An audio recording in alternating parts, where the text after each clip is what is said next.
Yeah, yeah. Lock the door on him. Lock the door on him. Hood postman.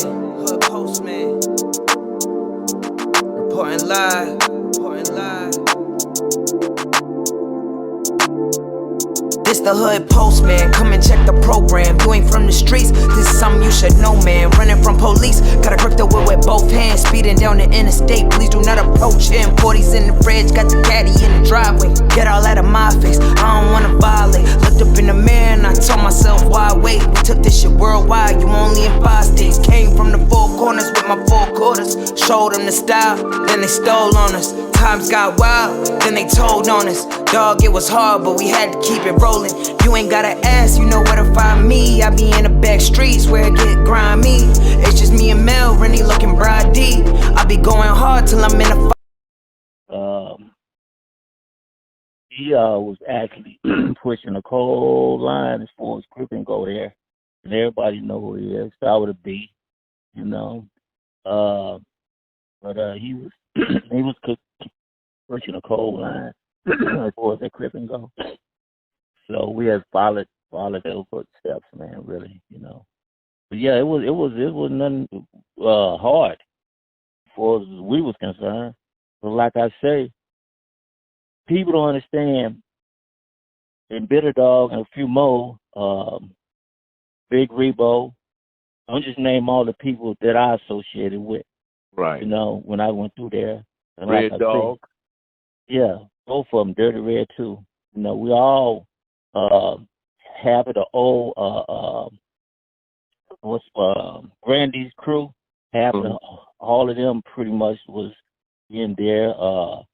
You know, so but me and Bitter Dog, Jackie Wilson, I could just name a few that's from Compton that I know that was there, pushing that cold line, period. We made all the lockups in there to name that crew right there. And those were the Hogs. Absolutely. Ain't no question about it. And can't nobody dispute it. Can't nobody dispute that. In that era of time, they'll tell you, you know, shit, we created 4,800 and 3,200 and all the rest of them lockups. And people don't probably tell you about, you never heard of junior high power, huh? I heard of it, but, you know, never been there or anything, but I heard of it. Yeah, junior high power was they started separating a lot of Crips and giving their own high power when we had to wear them gray jumpsuits. And I think somebody, you know, filed to the court saying that we were discriminated against because we were getting singled out. We had to wear those gray jumpsuits and shit, you know. They made special high power. I forgot about that one. For the gray jumpsuit. I ain't talking about 1750 or 1700 either. You know, they say the new county jail, but actually it's well, they say the old county jail, but actually we was in the new county jail. That's the one over by Twin Towers. That was called the new county because that was the only one new besides HOJJ, and HOJJ was the old county. So everybody loved going to HOJJ because, you know, the police over there, they was pretty much hogs too. The police over there, they wasn't like the one over by Twin Towers. Twin Towers wasn't be but that county jail was the new. See, those over there was racial people over there. Them police over there was real racial and, you know, but they backpack you and all that other shit. But those police in the old county jail, them sheriffs in the old county jail on down there by the CCB, Hall of Records, where the mark at, under the ground right there. That old county. Big old record building still down there. Yes. Those police down there, you come in there, what they would do, oh, you a hog, huh? Well, I don't want to. They'll take their motherfucking shit off. Y'all, wherever y'all at, y'all be going at it right there. You're the police. If you win, you in the car. I mean, you know, and even if you lose, they still respect you, but they didn't dog you out. They didn't jump on you, rat pack you, and shit like that. So a majority of them had classifications, and the classifications, you go and what they would do to see what you was made of and what you was cut with. So quite naturally, when they start seeing all of the Crips come through the M Bloods, shit, They just started putting us in just different types of modules and clearing out a whole fucking module and making it a whole for us, for all the riders. So they would separate us. But it was cool because we know how to open the doors. They'll lock us in the hole. When they leave, we be on the chair all fucking day. Till lunchtime and shit, we'll get back in the cells like we've been locked up all day. We know how to open all the fucking doors. Yeah. Believe it or not. When anybody went through that era, them doors, in Nail County Jail I've ever been in, modules that we couldn't open up. It's like on Charlie Road, the old side, not the new side, we could open those doors too, but the old side of the new county jail, really, we used to take books and put them at the bottom of the book, bottom of the door. Remember that. I remember that. And open all the fucking doors. And you have to really be there to know that shit. And see the or you put something in the door and your door wouldn't lock, and you know what I mean? Right. Yeah. Yeah, you see, and sometimes, you put the book and you step on the back of some doors and they open. They would open up. You know what I mean? They would open up. Then we had some police that was cool. They would just leave them open. Y'all be cool back here, man, because they know, it was a hole. And, they're like, and they would leave the doors open for us. We'd just be on the tier, though. We couldn't go outside the tier. None of that, But, yeah, I met some down Bloods, Crips, man. Met some down ones, man. I mean, my little time.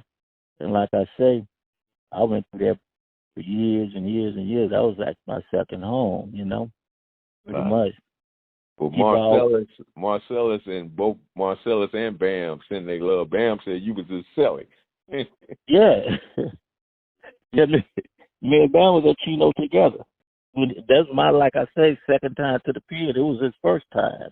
Mm-hmm. And Marcellus, I got to start to see Marcellus when I was called back down from the pen, So, yeah, they was up in there, they were seeing, like, the aftermath of the situation, when they came, it was a lot of set tripping and all that old bullshit was beginning up in there, But they got a chance to go to the pen and see, the different types of structures that were being formed, But I respected them. The funny thing about it, I didn't understand how society had hooked us all up and put us in there like that until later on in life, man. And I did, the 22 years, get about the fed after doing 22 years. I come home and I noticed all the people that I knew to come by the house, man, and they used to say, "Hoov, man, we love you, we respect you, man. You raised me." And I'm like, "Man, how the fuck I raised you?"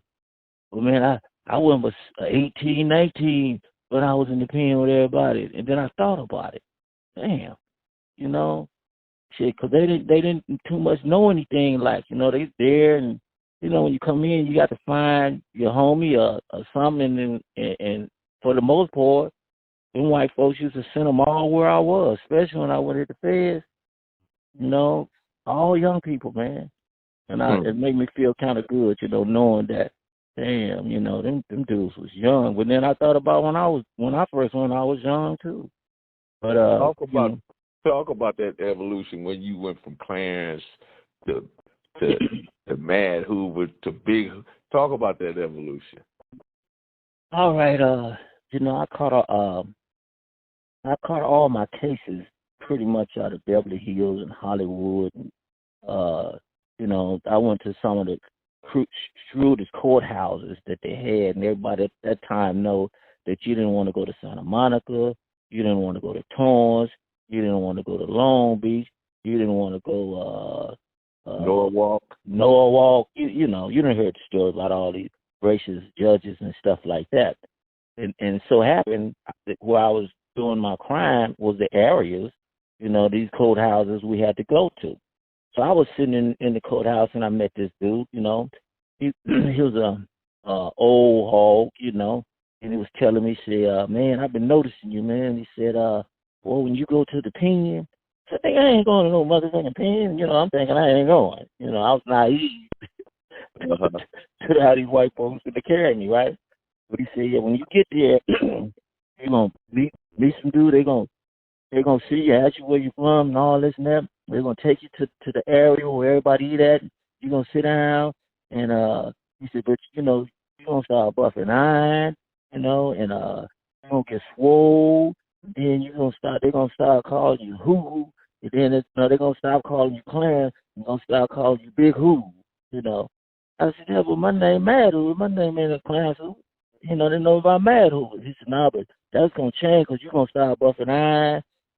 And he told me my whole life story, what's going to happen to me when I went to the pen.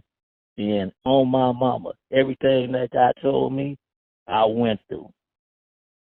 Yeah, wow. So I don't know, you know, what that was all about. But then I was able to look at a guy when he come in and get to know him. You know, you can't really give your opinion about a person if you don't know him. I mean, you could give an opinion, but it's not going to be accurate. Like if you know a person, you know. Right. That's why they used to give us 90-day observations to court so we can go there and they can look at us for 90 days. And then when we go back to court, they pretty much know our character because they... Perfect grind all the time, baby. Yeah. Cali Finest, baby. Proof of grind all the time. Music money. Got a dollar sign. Hoov City. I'm a street nigga, streets fuck with me. I'ma keep pushing products till the feds get me. It's guap off top, diamond Cartier. That nigga wall won't give a broke bitch the time of day. They see me climbing, they see me shining. That's hard work, proof of grinding. New money got me tipping in that 550. Ali, bad man, and I'm so pretty. I got that tech with me, that's my hater sprayer. Go big, grind now, nigga, play later. What can I say?